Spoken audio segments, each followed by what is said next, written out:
un régime collaborateur.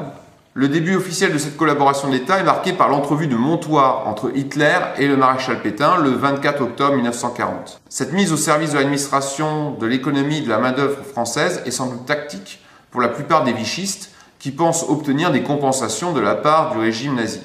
Par contre, elle est pour certains collaborationnistes l'instrument d'une radicalisation du régime et un moyen d'aligner la politique française sur l'Allemagne nazie. Ces tensions sont visibles au sommet de l'État où Laval est contraint à la démission en décembre 1940 et où il est remplacé par l'amiral Darlan, plus modéré vis-à-vis de l'Allemagne.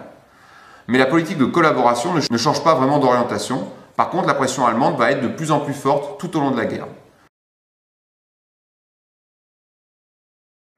La politique de collaboration s'accentue avec l'instauration de la relève, envoi d'ouvriers français en Allemagne en échange du retour de prisonniers français, puis en février 1943 du STO, service de travail obligatoire, qui conduit 700 000 Français en déportation du travail. La collaboration est également policière. Vichy et les nazis ont les mêmes ennemis, communistes, juifs, tziganes. Cela conduit donc le régime de Vichy à participer à la solution finale.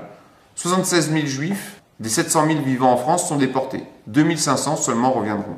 Le point d'orgue de cette collaboration antisémite est l'organisation de la gigantesque rafle du Veldiv concernant les juifs de la région parisienne le 16 et 17 juin 1942.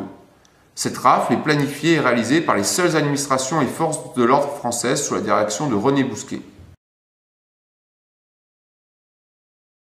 Contrairement aux espérances de Pétain, les libérations de prisonniers sont rares, moins de 15%. La ligne de démarcation reste toujours difficile à franchir, asphyxiant l'économie d'un pays pillé par les Allemands. Les prélèvements augmentent sans cesse, rendant les conditions de vie très difficiles. En juin 1942, après le retour de Laval, sous la pression des Allemands, la politique de collaboration s'étend et s'amplifie. En novembre 1942, avec l'occupation de la zone sud par l'Allemagne et l'Italie, la collaboration va franchir un nouveau pas. Cela se traduit par l'arrivée au pouvoir des ultras de la collaboration et des collaborationnistes les plus déterminés.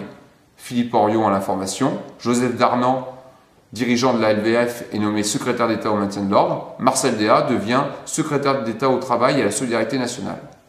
Même si Pétain a pu être rétif à l'infiltration des ultras au sein de son gouvernement et dans les administrations qu'il dirigeait, il ne s'est jamais opposé à eux de façon frontale. Jamais il n'a freiné la machine policière.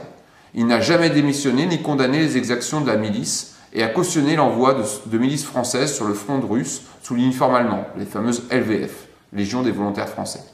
Les nostalgiques de Vichy développèrent la thèse du glaive et du bouclier, De Gaulle étant le glaive, Pétain le bouclier, thèse selon laquelle les deux hommes se seraient entendus pour protéger la France. Il s'agit d'un mythe visant à réhabiliter l'image d'un dictateur conscient de ses actes jusqu'au bout et d'un régime autoritaire qui rompit avec toutes les traditions démocratiques et républicaines.